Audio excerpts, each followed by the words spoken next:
Greetings, and welcome back to LA Quill. Today we're talking about one of those deceptively small choices that can shape the entire feeling of a fantasy story: naming your characters. A character's name is often the very first piece of them your reader receives. Before they speak, before they draw a sword, before they betray a kingdom, inherit a throne, rescue a dragon, or make the kind of terrible decision that sends the plot tumbling down a mountain, the reader sees the name. And in fantasy, names carry a particular kind of weight. They're not just labels, they're atmosphere, their culture, their rhythm. They tell the reader what kind of world they have stepped into and what kind of person they might be standing beside. But fantasy names can be tricky. Push too far into the strange, and the reader may stumble every time the name appears on the page. Stay too plain, and the name might feel disconnected from the world you're trying to build. The goal is not simply to make a name look magical. The goal is to make it feel real. A good fantasy name should do two things at once. It should belong to the world, and it should be readable for the audience. That balance matters more than we sometimes realize. Let's begin with culture, because this is where many fantasy names either gain depth or fall apart. In a believable world, names do not appear out of nowhere, ever. They come from families, regions, religions, histories, languages, traditions, and social expectations. Even if you invent every kingdom, every custom, and every language from scratch, the people inside the world should still feel as though they came from somewhere. A coastal trading city might produce different names than an isolated mountain clan. A royal bloodline might preserve old-fashioned names that commoners no longer use. A conquered people might carry names that reveal older roots beneath the dominant culture. And this is where naming becomes world building. If every culture in your fantasy world uses the same style of name, your world may start to feel flatter than you intended. But if different regions have distinct naming patterns, your reader begins to sense depth, even when you are not stopping to explain everything. For example, maybe one culture favors short, strong names with hard consonants. Maybe another prefers longer names with flowing vowels. Another might use family names first, or religious titles, or names based on birth season, profession, or ancestry. You do not need to explain all of that in a long paragraph. In fact, please do not explain it in a long paragraph unless the story truly needs it. I don't want to read that. But you can let the pattern exist. Readers are very good at noticing when something feels intentional. The next thing to consider is sound.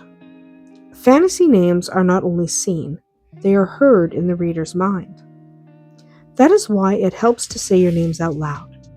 A name may look beautiful on the page and then become a tangled mess when spoken. If you cannot say it comfortably, there is a decent chance your reader will not be able to either. Now, that does not mean every name has to be simple. Fantasy can absolutely have elegance, strangeness, ancientness, and grandeur. But there is a difference between a name that feels unfamiliar and a name that feels like a keyboard had a disagreement with itself. A name packed with apostrophes and silent letters and harsh clusters or unusual spellings may look dramatic. But if the reader has to pause and decode it every time, the name becomes a barrier.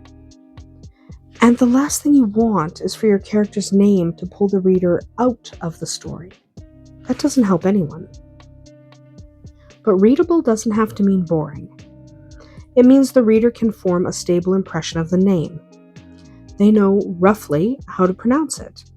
They can recognize it when it appears again. They can remember who it belongs to. This becomes especially important when you have a large cast. Your main characters might be named Malin, Malric, Malara, Malvin, and Myrith. You might know exactly who they are. But your poor reader is probably clutching the book, whispering, "I have lost the entire family tree."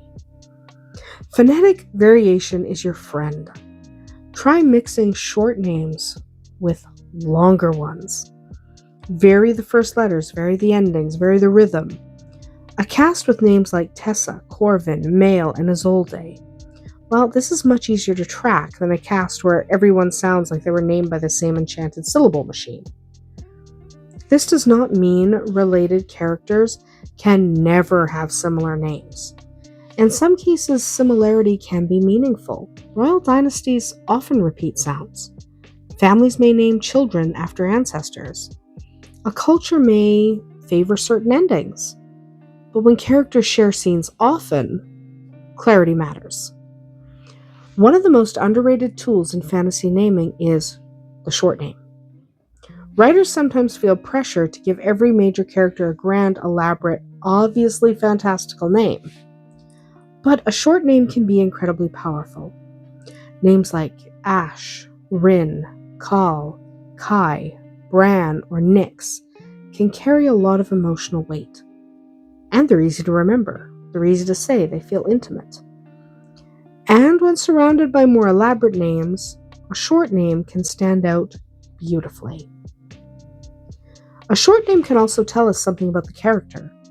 It might suggest practicality, youth, bluntness, mastery, a humble origin, or it may simply give the reader something solid to hold on to in a world full of ancient cities, layered prophecies, and political councils that require a seating chart. Meaning is another useful tool, but it should be handled with care. A name's meaning can add depth, especially if it connects to language, history, mythology, or the overall character arc. But if the meaning is too obvious, it can become unintentionally funny. There's a difference between subtle symbolism and naming your villain Lord Doomshadow Bloodfang. Unless you're writing satire, that's a little bit much. Just a smidge. It's wonderful at parties, perhaps. It's less subtle on the page. If you want names to carry meaning, try building small linguistic roots into your world. Maybe ale reflects... Back that up.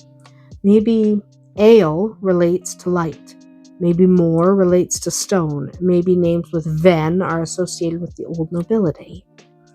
These roots do not need to be explained every time, but they can help you create names that feel connected instead of just random.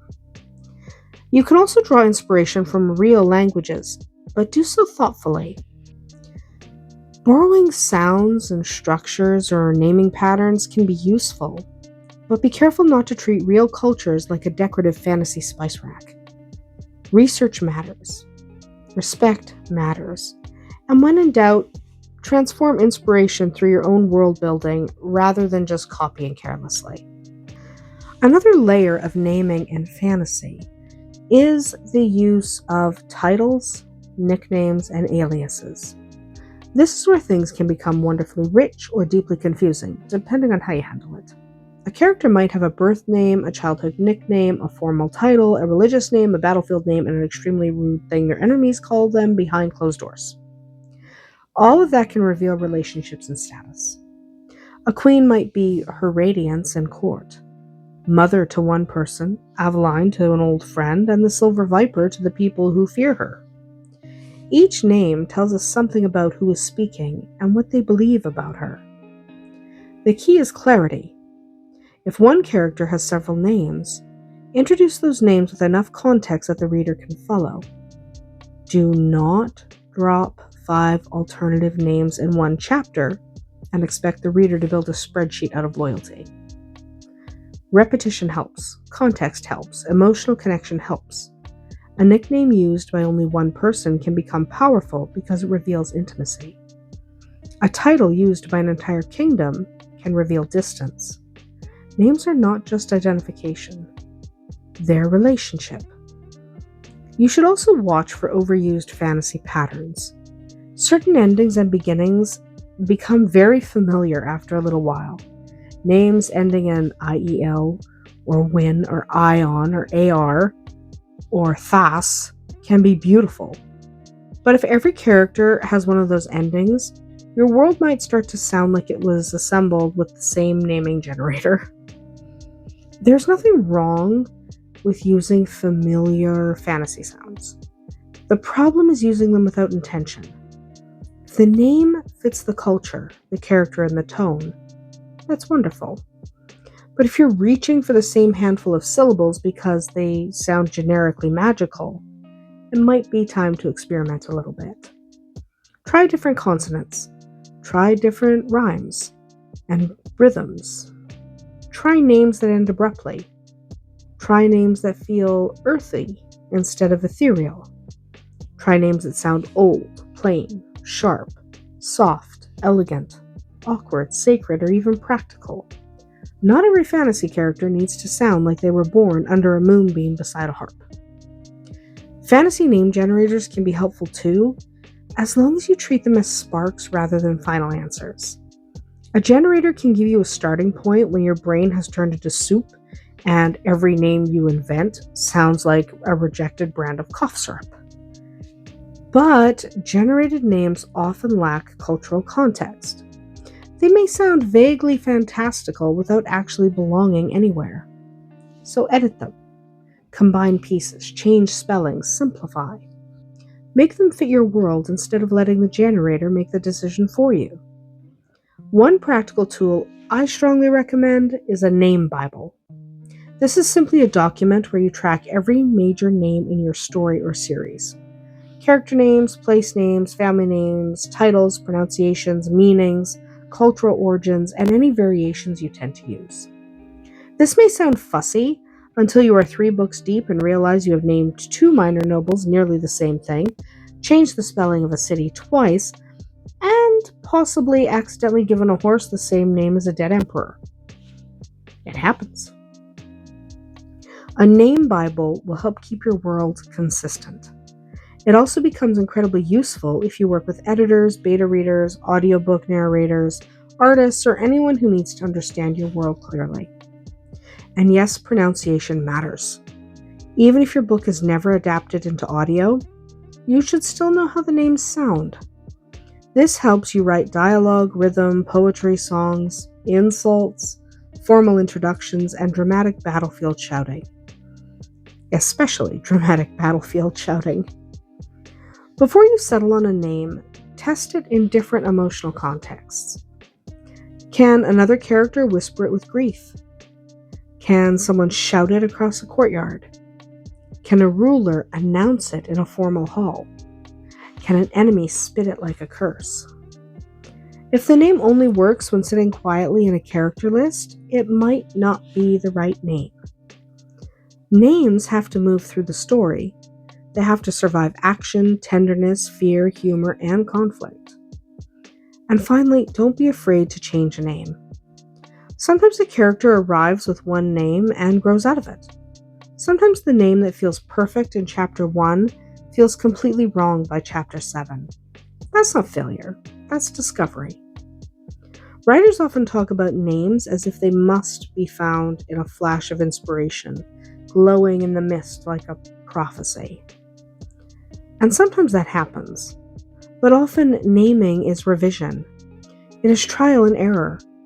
It is saying the name aloud 50 times while your family wonders why you were summoning something in the kitchen. A strong fantasy name should feel like it belongs to the character and the world at the same time. It should be memorable without being distracting. It should suggest depth without demanding a pronunciation guide every 3 pages. And most of all, it should help the reader believe. Because that is what fantasy asks of names. They are tiny doorways into invented worlds.